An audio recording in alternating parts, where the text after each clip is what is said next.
せーの、やらせ営業部です。本日はどういった製品を紹介してくれるんですか？はい、こちらのダイヤトップディスクと電着ダイヤモンドバー、こちらを紹介したいと思います。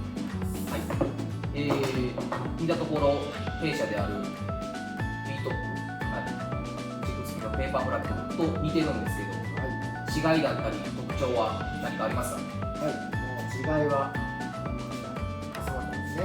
ダイヤモンドでこっちも設計した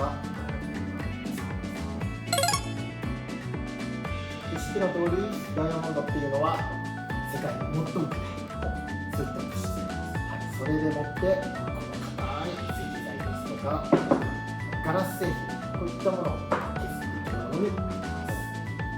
はい、では早速削っていきましょう。どうぞ。